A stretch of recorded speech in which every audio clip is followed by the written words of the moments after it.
The most prominent leaders of the truth movement, Stephen Jones, Judy Wood, and Morgan Reynolds, brought hope by bringing legal challenges to the official story.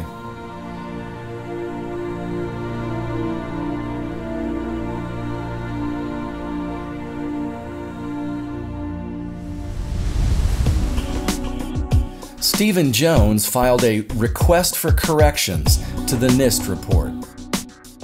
Although molten metal was the foundation of his theory, strangely, the complaint did not mention it. I asked Stephen Jones why not. Well, that request for correction was composed by a very bright young lawyer, James Gurley, and I thought he did quite a good job. There were some things I would have liked to see added to that. Yeah, I talked to James. He just felt like, this was enough. Let's start here. It's just a matter of, what to emphasize. Later, Jones published a paper entitled 14 Points of Agreement with the Official Government Reports. Agreement? No molten metal? Rather than a challenge, it seemed Jones was now leading his followers right back toward the official story. Penned an academic paper.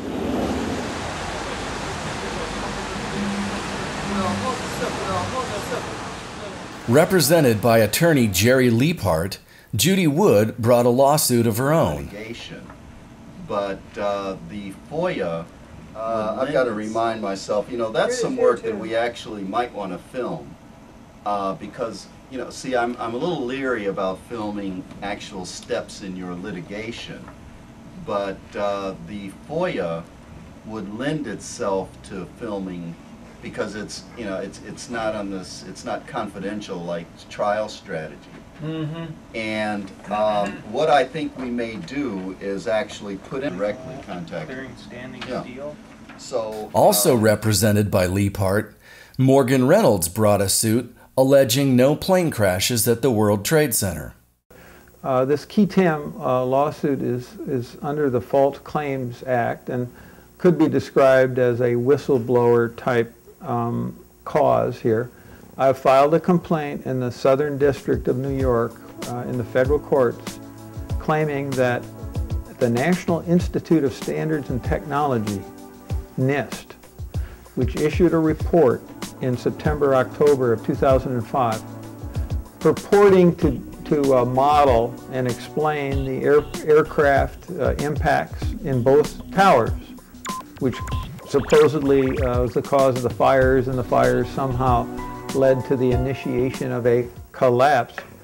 I am saying that NIST issued that report is fraudulent, and the principal reason is that NIST contractors defrauded NIST by preparing bogus analysis and evidence and animations.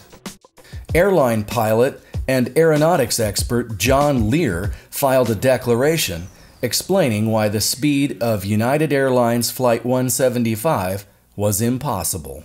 I filed an affidavit on January 28, 2008, this year, in support of the complaint and in opposition to the motion to dismiss. A lot of my information was taken from aerodynamics for naval aviators, and I explained why an airplane cannot fly 500 miles at 1,000 feet.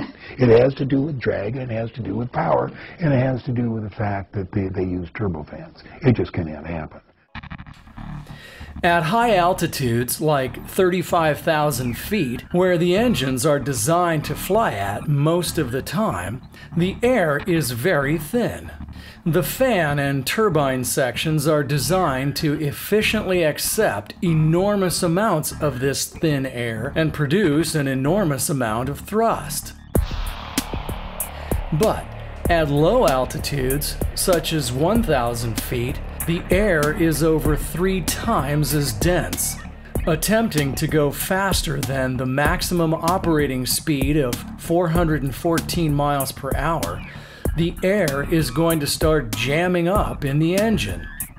Because of the much denser air, the fan blades will start cavitating or choking, causing the engines to start spitting air back out the front.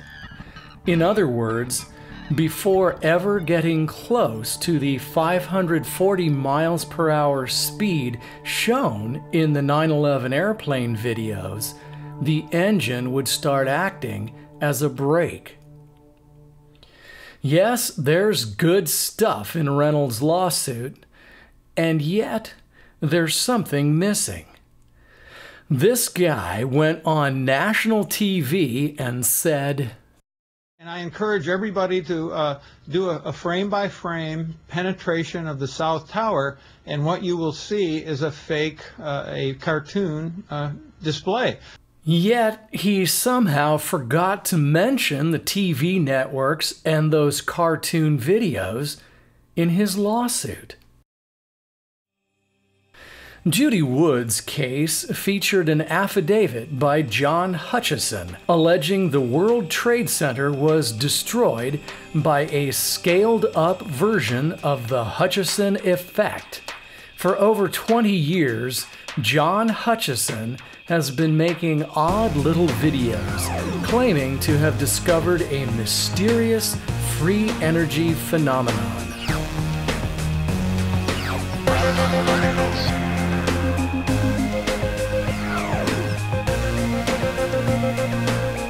I began to notice patterns with the way these cases were being handled.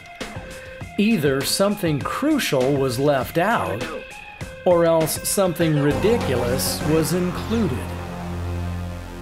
And just who is attorney Jerry Liebhardt? I actually engaged in legal work protecting oil company interests in third world countries. And to take the euphemism away, I was an oil lawyer. There never was a trial. By mid-2008, the actions by Wood and Reynolds had been dismissed.